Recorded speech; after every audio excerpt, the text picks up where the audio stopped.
St. Petersburg Conservatory, the first music institution in Russia, was officially opened on the 21st of September 1862.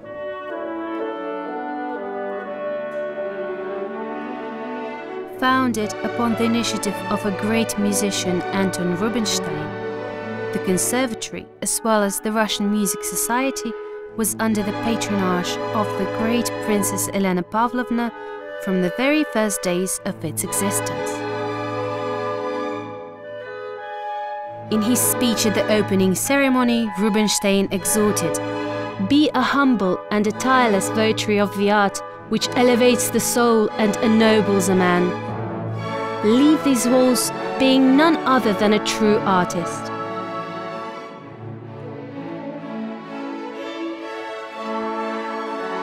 The laureate of the first graduation of the St. Petersburg Conservatory in 1865, the great Pyotr Tchaikovsky, accounted for this appeal completely.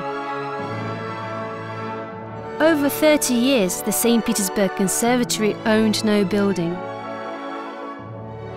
The institution was based in a wing of Demidov's house, in the buildings on Zagorodny Prospect and on Theatre Street.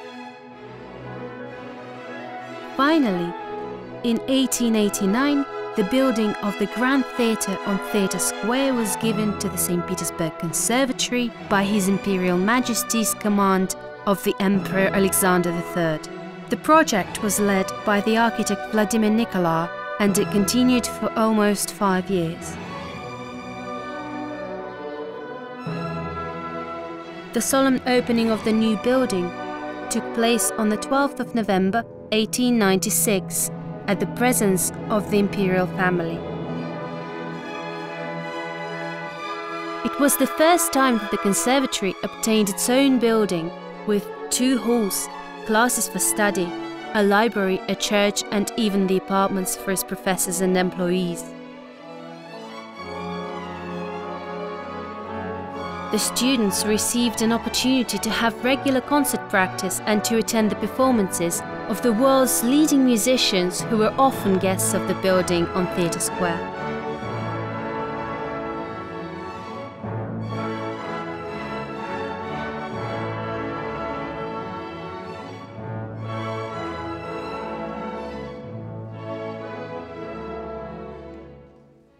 From the very first days, the Great Hall became the place for the students' opera practice.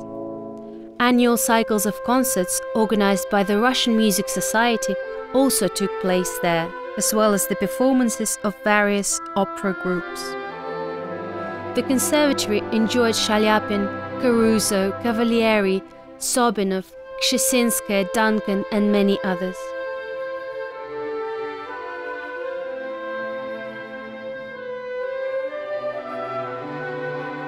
It was the first Russian museum dedicated to a composer personally.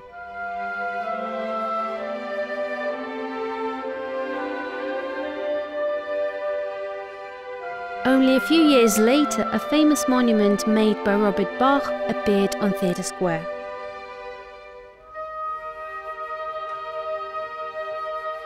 In 1900, the Rubinstein Museum was opened at the conservatory, and 2 years after that, the monument of the institution's founder was unveiled.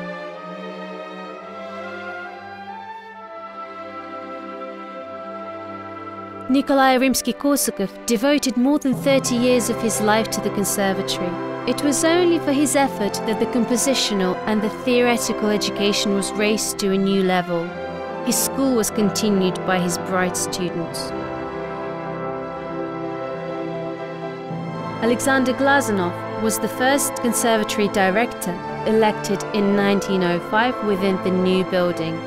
He became the most respected, competent, and beloved leader.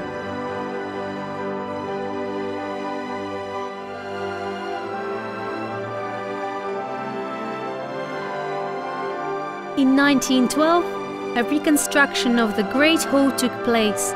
It was accomplished in only 6 months. The hall obtained unique acoustics and an exquisite decor. During the years of the First World War, charity concerts and performances were held regularly. A military hospital was also set up in the building. It was only due to Glazanov's enthusiasm and the unity of professors and students that the conservatory survived the difficult years of hunger after the revolution. During the Second World War, the staff of the institution was evacuated from Leningrad till the autumn of 1944. For 3 years, the educational process took place in Tashkent. During the terrifying years of the siege, in spite of everything, the Leningrad Conservatory continued working in its hometown. Its professors and students, more than 160 people who had stayed in the city, gave numerous concerts, worked on factories and in sapper brigades. One of the greatest post-war events was the opening of the monument to Nikolai Rimsky-Korsakov in 1952, whose name had been given to the Leningrad Conservatory in 1944.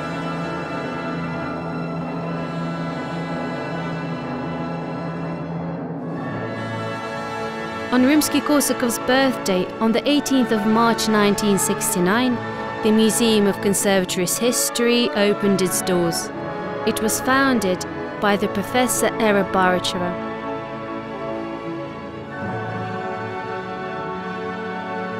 The opera studio of the Leningrad Conservatory was in its bloom between the 50s and the 70s. The most interesting performances took place here, witnessed by a large audience.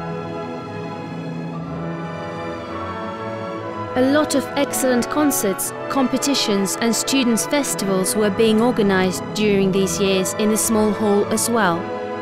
Even today, the Opera and Ballet Theatre of the St. Petersburg Conservatory remains one of the biggest opera venues in the city.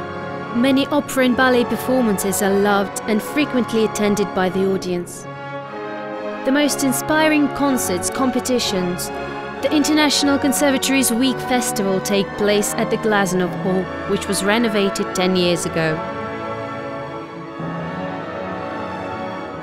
Today, the Conservatory rejuvenates and multiplies the traditions of its ancestors. The Board of Trustees has been renewed, the Alumni Association has been created, multiple international workshops and conferences are regularly held here. Close ties with the largest universities and music institutions all over the world have been maintained for many years.